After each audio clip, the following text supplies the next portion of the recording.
ಮಣಿ, ನಿಂಗ್ ಗೊತ್ತಾಗಿದ್ಯಾ? ಅಲ್ಲೋಡು, ಅವರಿಬ್ರಲ್ಲಿ ಕಾಯ ಮತ್ತು ಮನಸ್ಸು ಬೇರೆ ಬೇರೆ ಆದಂತೆ ಕಾಣ್ತಿದೆ. ಹಾ, ನನ್ಗೂ ಹಾಗೆ ಕಾಣಿಸ್ತಾ ಇದೆ.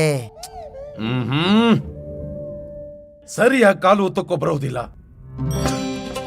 ಇಷ್ಟು ವರ್ಷ ನೃತ್ಯಾಭ್ಯಾಸ ಮಾಡಿ ಏನ್ ಕಲ್ತಿದ್ಯಾ ನೀನು? ನೃತ್ಯಕ್ಕೂ ಕಾಲೊತ್ತಕ್ಕೂ ಏನ್ ಸಂಬಂಧ? ಸಂಬಂಧದ ಬಗ್ಗೆ ಮಾತಾಡಬೇಡ ನರ್ತಕ್ಕೆ.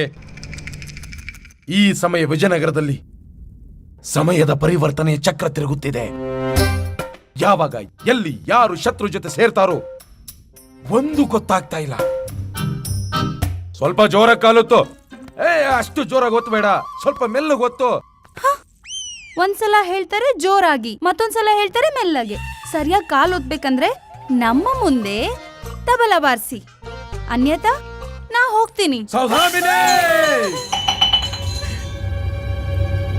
ನಿನಗೆ ಎಷ್ಟು ದುಸ್ಸಾಹಸ! ನಮಗೆ ಆಗಲ್ಲ ಅಂತೀಯ? ಯಾರು ಇಲ್ಲಿಯ ರಾಜ? ರಾಜರಂತೂ ಒಬ್ಬರೇ, ಮಹಾರಾಜ ಕೃಷ್ಣದೇವರಾಯ. ಅಲ್ಲ, ಮಹಾರಾಜ ಕೃಷ್ಣ ದೇವರಾಯ ಕೇವಲ ಕಾರ್ಯಕಾರಿ ರಾಜ. ನಾವೇ ಇಲ್ಲಿ ನಿಜವಾದ ರಾಜ, ಮಹಾರಾಜ ತಥಾಚಾರ್ಯ.